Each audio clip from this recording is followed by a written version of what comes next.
যেই মানুষ আল্লাহ তাআলাকে মানে না, আল্লাহর ইবাদত করে না, আল্লাহর নাফরমানি করে কাটায়, ওই মানুষটার জন্য আল্লাহর জাহান্নাম অবধারিত।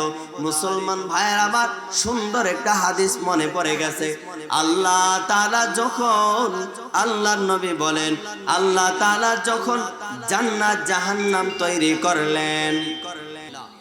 প্রিয় উপস্থিতি, আমি যে আয়াত পড়েছি, আমার তিলাওয়াতকৃত আয়াতের মধ্যে আল্লাহ তাআলা বলেন, হে দুনিয়ার মানব সম্প্রদায়, আমি আল্লাহ তোমাদেরকে দুনিয়াতে পাঠাইছি, আমি আল্লাহ তোমাদেরকে সৃষ্টি করেছি এমন এক বস্তু থেকে, যেই বস্তু তোমরা দুনিয়াতে চলমান অবস্থায় তোমাদের পায়ের নিচে থাকে, অর্থাৎ মাটি দ্বারা আল্লাহ তাআলা বানিয়েছেন। পৃথিবীর মধ্যে যত মানুষ সৃষ্টি করেছেন, সমস্ত মানুষকে আল্লাহ তাআলা কি দ্বারা সৃষ্টি করেছেন, বানিয়েছেন? মাটি দ্বারা। এমন একজন মানুষকে আল্লাহ তাআলা সৃষ্টি করে নাই যে তাকে আল্লাহ লোহা দ্বারা বানাইছে, আর বাকি সবাইকে মাটি দ্বারা বানাইছে। এমন কোন মানুষ নাই যাকে আল্লাহ তাআলা স্বর্ণ দ্বারা বানাইছে। কিন্তু মানুষের আচরণটা এমনই দেখা যায় যেন সবাইকে মাটি দিয়ে বানাইলেও, মাটি দিয়ে বানাইলেও কেমন যেন ওই নেতাকে আল্লাহ তাআলা স্বর্ণ দিয়ে বানাইছে। কারণ তার চলাফেরা, তার দাপট, তার কথাবার্তা বোঝা যায় যে সে মানুষ না, মাটির মানুষ না, সে স্বর্ণের মানুষ। অথচ আল্লাহ তাআলা বলেন, মিনহা খালাকনাকুম ওয়া ফিহা নুঈদুকুম ওয়া মিনহা নুখরিজুকুম তারাতান উখরা। এ দুনিয়ার মানুষ, আমি আল্লাহ তোমাদেরকে মাটি দ্বারা বানাইলাম। কিসের দ্বারা বানাইছেন? আল্লাহ তাআলা মাটি দ্বারা বানাইছেন। আল্লাহ তাআলা বলেন, এ বান্দা, আমি আল্লাহ তোমাকে মাটি দ্বারা বানাইলাম, জানিয়ে নাও এই মাটির ভিতরে আবার আমি আল্লাহ তোমাদেরকে নেব। দুনিয়ার জমিনে আল্লাহ তাআলা যত মানুষ বানায় পাঠাইছে, সব মানুষকে আল্লাহ মাটি থেকে বানাইছে। এ মুসলমান, এই মাটির ভিতরে আবার আমাদেরকে যাইতে হবে। শুধু তাই না, আল্লাহ তাআলা ডাক দিয়া বলে, এ বান্দা, মাটি থেকে বানাইলাম, আবার মাটির ভিতরে নেব। শুধু তাই না, এই মাটি থেকে আমি আল্লাহ আবার তোমাদেরকে তুলব। সুবহানাল্লাহ। আল্লাহ তাআলা বলেন, এই বান্দা, দুনিয়ার জমিনে আমি আল্লাহ তোমাদেরকে পাঠাইলাম মাটি দ্বারা বানায়া, যেন তোমাদের মধ্যে কেউ কারোর উপর হিংসা করতে না পারো, অহংকার করতে না পারো। কারণ অহংকার মানুষের দ্বারা যায় না। এ মুসলমান, মাটি আল্লাহ তাআলা মানুষ বানাইছে মাটি দ্বারা। এই মাটির মানুষ কোন রকম ভাবেই অহংকার করতে পারে না। অহংকার কেবল আমার রবের চাদর। কার চাদর? জোরে কান। কার চাদর? আল্লাহ তাআলার চাদর। এজন্য আমার নবী বলেন, কেউ অহংকারী করে, গর্ব করে, দাম্ভিকতা দেখায়া আল্লাহর চাদরকে নিয়ে টানাটানি করবা না। এ মুসলমান, আজকে একটু ক্ষমতা পেয়ে গেলে তার দাপটে কথা বলা যায় না। আজকে যদি ক্ষমতা পেয়ে যায়, অথবা এলাকার একটু ধনী হয়ে গেছে, 2-3টা ছেলে প্রবাসে পাঠায় দিয়েছে, ধনী হওয়ার কারণে, টাকা পয়সা থাকার কারণে গরিবদেরকে সে মানুষ মনে করে না। এ মুসলমান, যারা সমাজের মধ্যে এমন আচরণ লালন পালন করা, জানি আল্লাহ, আমার আল্লাহ তাআলা ডাক দেয়া বলে, এ বান্দা, আমি আল্লাহ তোমাকে মাটি থেকে বানাইলাম। ওই যে বাসতলার মধ্যে থাকে, ওই মানুষটাকে আমি আল্লাহ মাটি দ্বারা যেমনি ভাবে বানাইছি, ওই যে 5 তলার মধ্যে যেই মানুষটা থাকে, ওই মানুষটাকেও আমি আল্লাহ মাটি দ্বারাই বানাইলাম। এজন্য মুসলমান ভাইরা আমার, মাটির তৈরি মানুষ হয়ে অহংকার করা যাবে না। আল্লাহ তাআলা দুনিয়ার জমিনে মানুষ বানিয়ে পাঠিয়েছেন। এই বান্দা মাটি দ্বারা বানাইলাম, এই মাটির ভিতরে তোমাদেরকে নেব, আবার আমি আল্লাহ এই মাটি থেকে তোমাদেরকে তুলবো। তবে বান্দা জানিয়া নাও, এই দুনিয়ার ছোট্ট হায়াতটা আমি আল্লাহ কেন দিলাম? মাটি দ্বারা বানাইলাম, আবার মাটিতে তোমাদেরকে মিশিয়ে দিব। এই যে বানিয়ে পাঠাইলাম, মিশানোর পূর্ব পর্যন্ত ছোট্ট হায়াতটা কেন দিলাম? আল্লাহ তাআলা বলে, এ বান্দা জানিয়া লও, তোমাদেরকে সৃষ্টি করার পূর্বে আমি আল্লাহ জান্নাত জাহান্নাম বানাইছি, জান্নাত জাহান্নাম বানাইলাম। এ বান্দা, ছোট্ট হায়াতটা আমি আল্লাহ এই জন্যই দিলাম, যেই মানুষটা দুনিয়ার হায়াতটাকে ইবাদত করে করে কাটায়, যে মানুষটা আল্লাহ তাআলার কথা মানিয়া দুনিয়ার জিন্দেগিটা কাটায়। এ মুসলমান, এ যুবক ভাই, আমিও তো তোমার মতো যুবক, আমারও তো মনে চায় ওই রাস্তার পাশে ওই দোকানপাটের মধ্যে দাঁড়ায় সময় কাটায়। কিন্তু যুবক ভাই, আমার ভিতরে আল্লাহর ভয়, কারণ ওইখানে নারীদের চলাচল হয়। এ যুবক ভাই, তোমার পায়া ধরে বলে মাহফিলের প্যান্ডেলের নিচে চলে আসো। আল্লাহ তাআলা বলে, এ বান্দা, মানব জাতির জন্য আমি আল্লাহ জান্নাত জাহান্নাম বানাইলাম।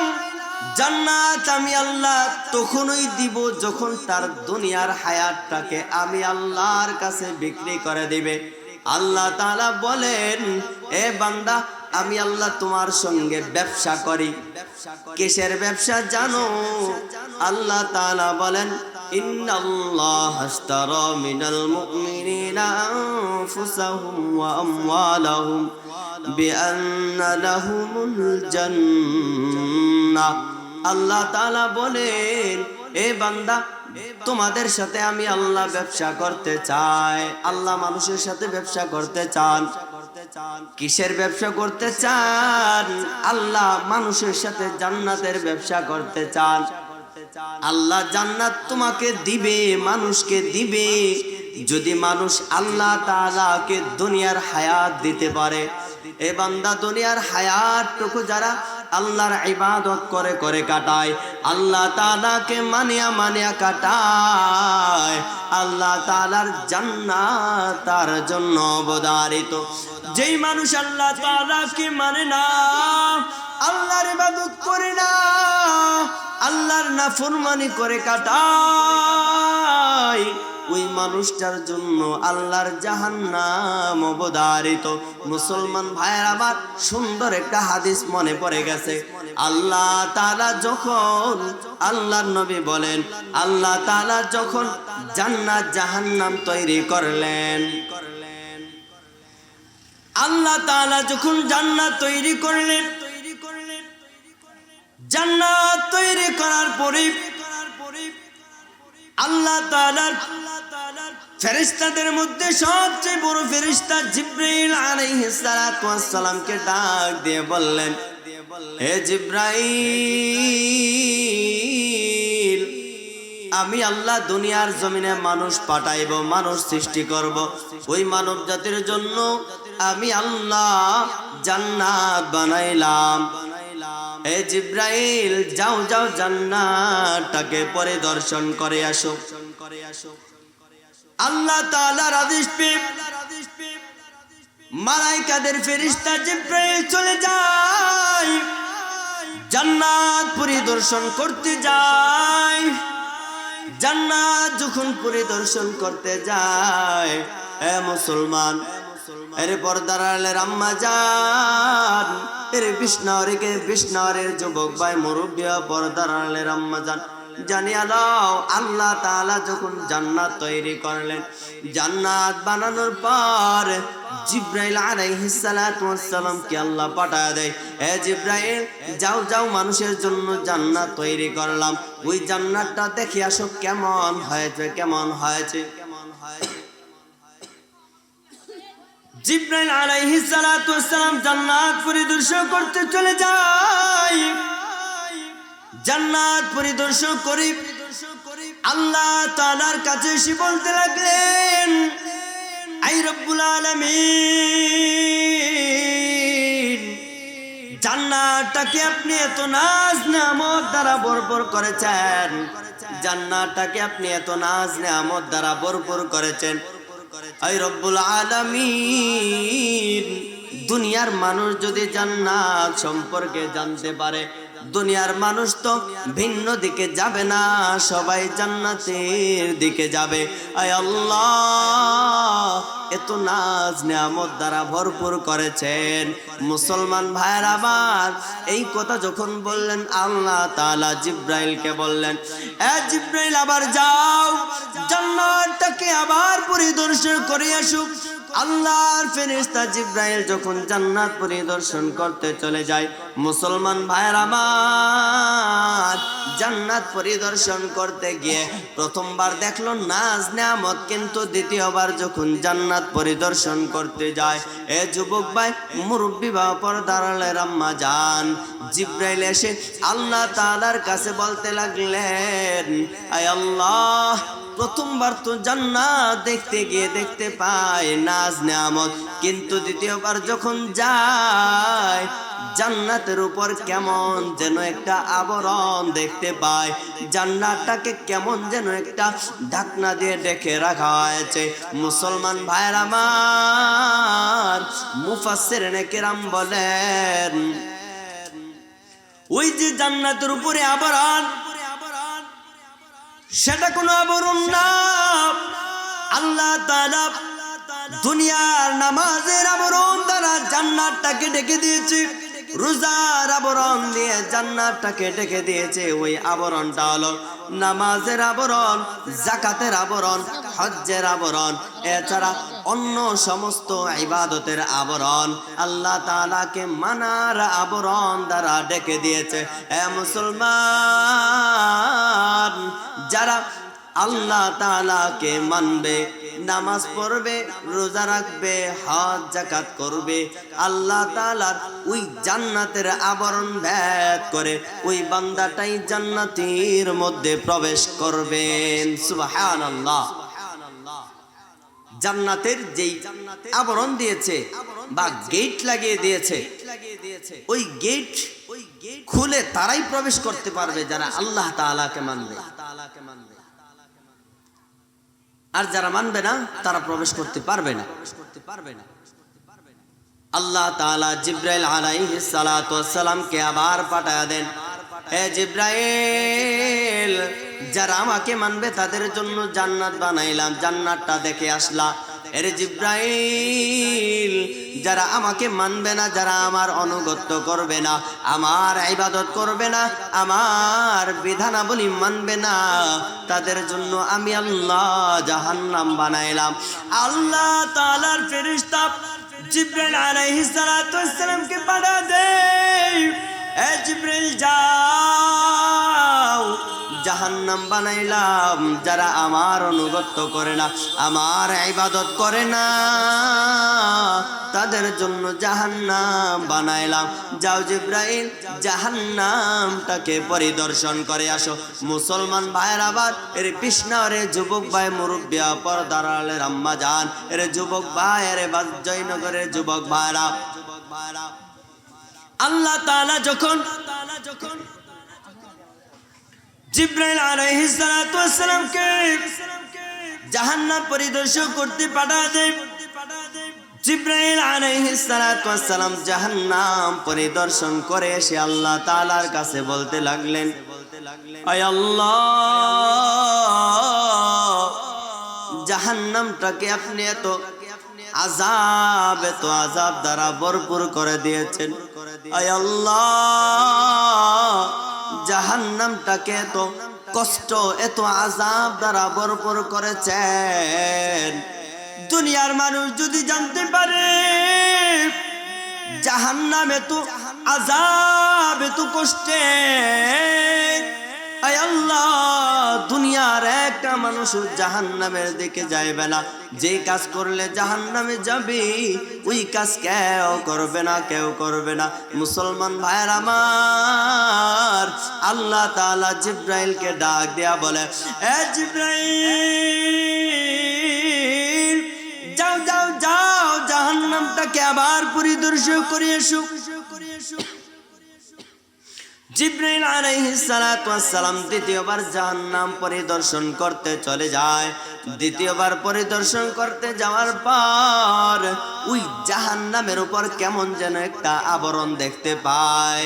আল্লাহর ফেরেশতা জিব্রাইল ডাক দেয়া বলে, আয় আল্লাহ, দ্বিতীয়বার কেমন যেন আবরণ দেখতে পেয়েছি। মুসলমান ভাইরা আমার, ওই জাহান্নামের উপরে কেমন যেন আবরণ। মুফাসসিরিনে কেরাম, মুহাদ্দিসিনে কেরাম লেখেন, ওই জাহান্নামের উপরে যে আবরণটা আল্লাহ তাআলা দিয়েছে ওইটা কোনো সাধারণ আবরণ না, ওইটা হলো নামাজ না পড়ার আবরণ, আল্লাহ তাআলাকে না মানার আবরণ, দুনিয়ার আবরণ। মানে দুনিয়ার সুখ শান্তি, দুনিয়ার আরাম আয়েশ দ্বারা আল্লাহ তাআলা জাহান্নামটাকে ঢেকে দিয়েছে।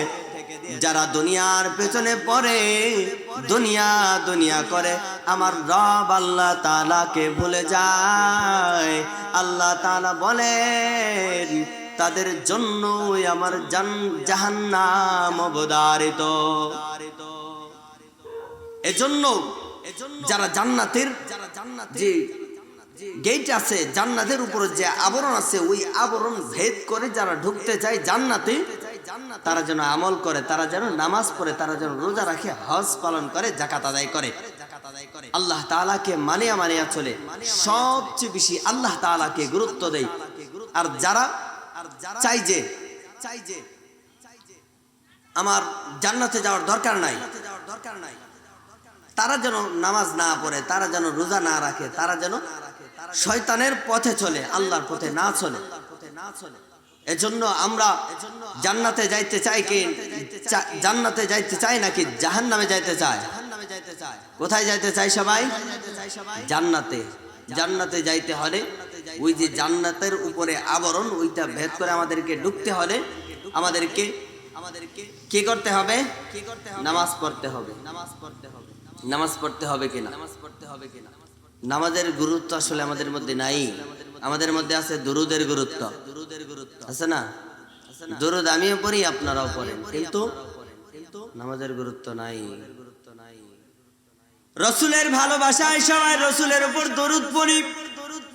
এ মুসলমান, আমার নবী কেন আসছেন দুনিয়ার জমিনে? কেন আসছেন? নবুয়তের পর থেকে মৃত্যুর আগ পর্যন্ত সালাত সালাত সালাত করে গেছেন। আজকে রসুলের আশিক, কিন্তু নামাজ আমরা পড়ি না।